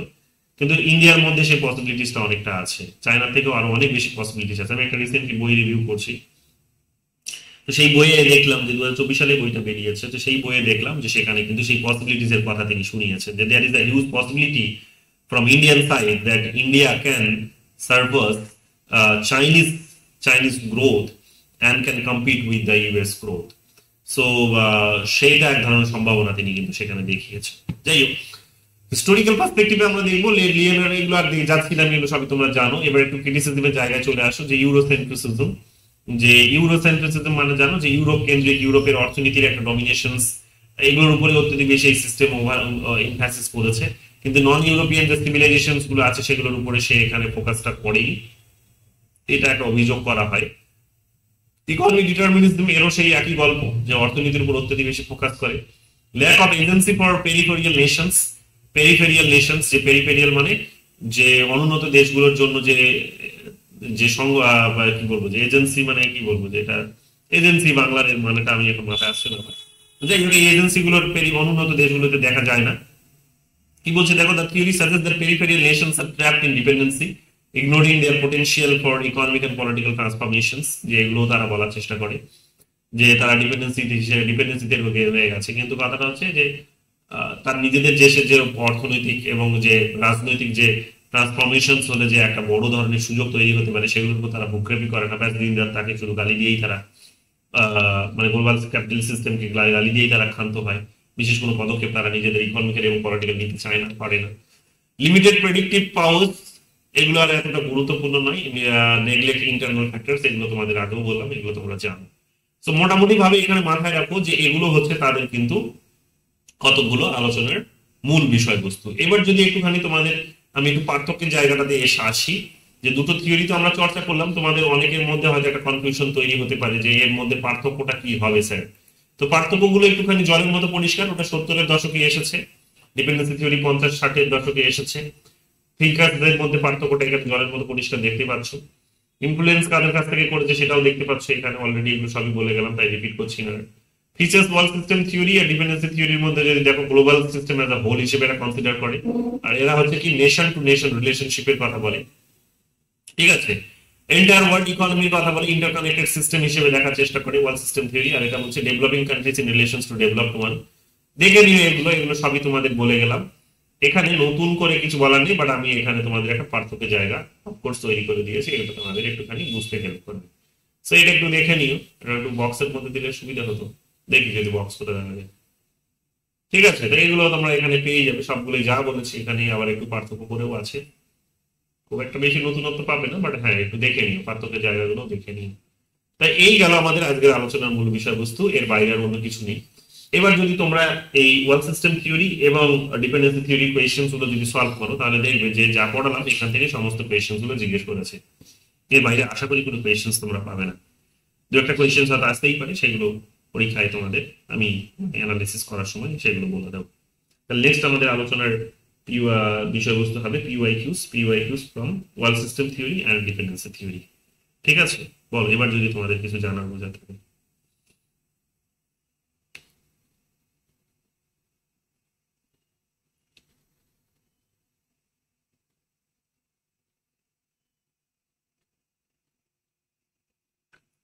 নেই তো? তাহলে আশা করি বুঝতে পেরেছো। ঠিক আছে, চলো তাহলে নেক্সট ক্লাস আবার আগামীকাল হবে। পিওয়াইকিউ গুলো জলদি জলদি সলভ করে ফেলো, আমি এটা পিডিএফটা তোমাদের পাঠিয়ে দিচ্ছি। চলো, গুড নাইট। আর কাউকে কিছু জিজ্ঞেস করলাম না আজকে।